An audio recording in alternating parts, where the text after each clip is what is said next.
Una vez que ocurrió este terrible derrame en el Golfo,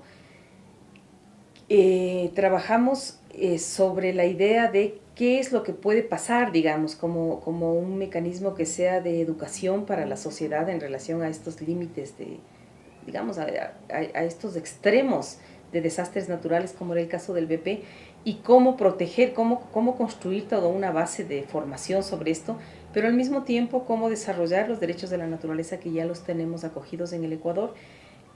Propusimos a algunos actores, así como claves nacionales e internacionales, que presentemos una demanda. Básicamente eran la Bandana Shiva, el Nimo Basey, la principal dirigencia indígena en el caso del Ecuador, es decir, el presidente de la CONAIE, del Ecuarunar y de las organizaciones como locales.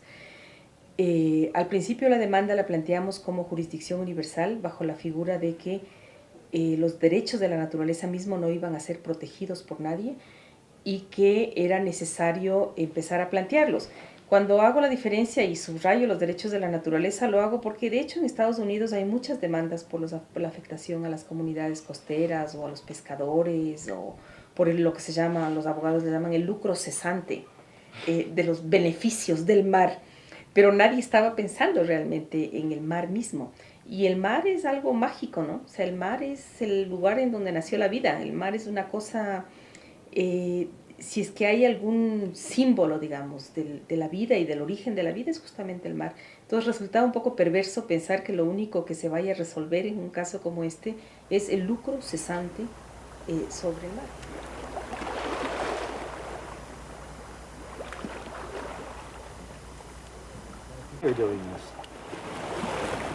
Vamos a probar los derechos de la Pachamama, no los derechos del espacio geográfico que está en las fronteras ecuatorianas, en donde hay unos árboles, unas plantas, sino los de la Pachamama.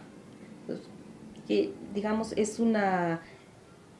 no es exactamente lo mismo que dice la jurisdicción universal que ha sido desarrollada como tú planteabas para delitos de lesa humanidad, pero que sí te permite dar como esa reflexión crítica de estos delitos, digamos, que afectan al conjunto ya no solamente de la humanidad, sino al conjunto de la existencia, al conjunto del planeta.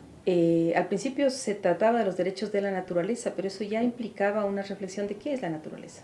Porque para la ciencia es una cosa, para los pueblos indígenas es otra, para el derecho es otra, para el capitalismo es otra. Para el capitalismo naturaleza es medio ambiente, que es el lugar en donde uno saca recursos, pone y tiene límites.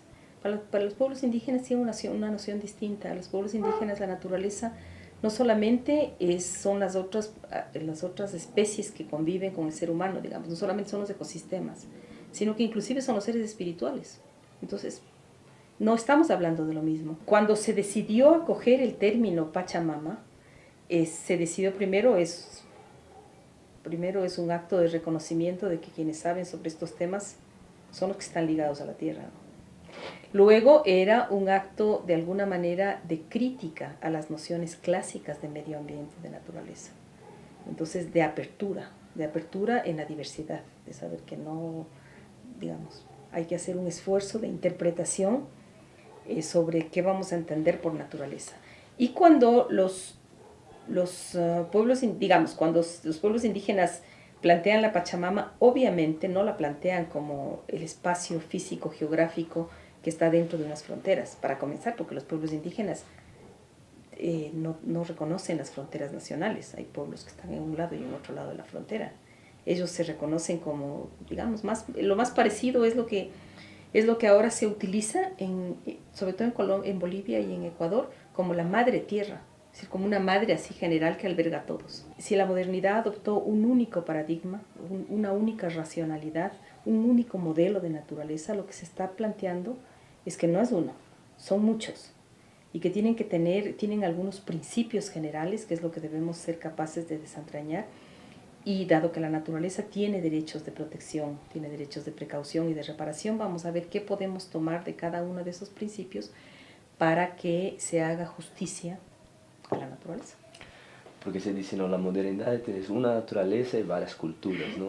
Lo que están haciendo como distinto, hay muchas naturalezas. Así es, tantas como culturas.